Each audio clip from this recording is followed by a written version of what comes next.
What's up? It's your boy Cassidy. I'm at Cassidy Plays. And today, Season 11 has officially dropped for Overwatch, and we're gonna go ahead and cover everything that's happening in the season. Starting off with the main updates for Super Mega Ultra Watch. If you don't know already, Ashe is the Mythic for the season, but don't worry. If you don't want to get this Mythic, there's an alternative that they're introducing called Mythic Weapon, and Reinhardt is the first. So if you don't want to get the Ashe Mythic, you can go ahead and buy the Reinhardt mythical weapon for the same amount of mythic prisms. And moving on, the highly requested Pink Mercy skin is returning back to the shop along with a new Rose Gold Mercy alternative. And all of these purchases will be donating to the Breast Cancer Research Foundation. And on top of that, the Aztec Sombra bundle, you'll be able to unlock it by completing some challenges.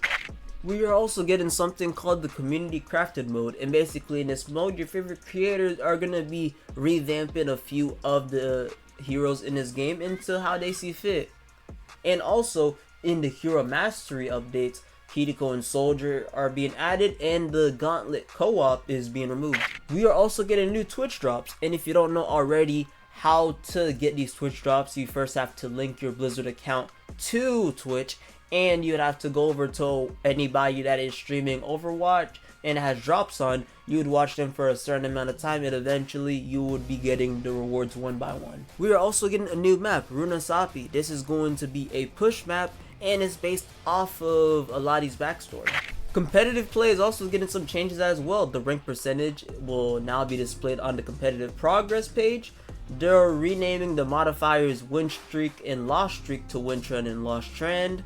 And they're adding more perimeters to make it so that matchmaking is a lot easier on wide groups. And there's going to be a button that lets you see the match's final scoreboard at the end of each game. In the general category, knockdown time when two charging abilities collide is being reduced from 2 to 1.7 seconds. Starting off with D.Va, her fusion cannon, the weapon spread is being reduced from 3.75 to 3.375 degrees, and the boosters, the impact damage is increased from 15 to 25. Moving on to Junker Queen, her jagged blade now pulls tanks further, and her rampage startup time is reduced from 0.75 to 0.5 seconds. Orisa's javelin spear, the cooldown is reduced from 9 to 8 seconds. Roadhog's health is being reduced from 650 to 600.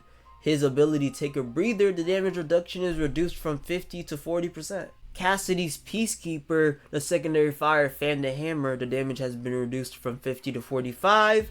The Combat Roll, the damage reduction has been reduced from 75 to 50%. Flashbang, which was formerly known as Magnetic Grenade, now hinders enemy instead of stunning them for 1.2 seconds. The movement speed reduction is increased from 30 to 50%. Hinder now prevents crouching movement, 45 explosive damage, and has a 12-second cooldown. And the ultimate Deadeye movement speed penalty now scales down over time from 70 to 35%, and damage reduction now scales down over time from 40 to 0%. If you made it this far into the video and want to dive further into the community, I do have a Discord link, will be in the description below, and there we talk about Overwatch and other games, anime, manga, etc. And if that sounds like your kind of thing, feel free to stop by, we'll love to have you. Moving on to May, her blaster, the secondary fire base projectile size has been reduced from 0.15 to 0.12 meters. The secondary fire damage has been increased from 75 to 85. Reaper's Hellfire shotguns, the weapon spread has been reduced from 6.5 to 6 degrees. Shadow Step, the cast time has been reduced from 1.5 to 1.2 seconds. Sojourn's Railgun, the secondary fire damage scaling has been reduced from 30 to 130 damage down to 1 to 100 damage. The secondary fire projectile no longer require overclock to pierce enemy players, and primary fire shots per second has been increased from 14 to 16. The overclock ability, the energy charge rate has been increased from 100 to 120 per second. Symmetra's base health has been increased from 100 to 125, which means now that her total health has been increased from 250 to 275.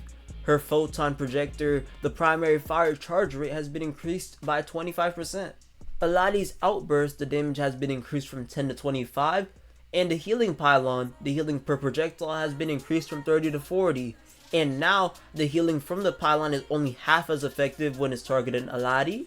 And the max health has been increased from 100 to 125. Last but not least, Kiriko, her swift step, the cooldown has been increased from 7 to 8.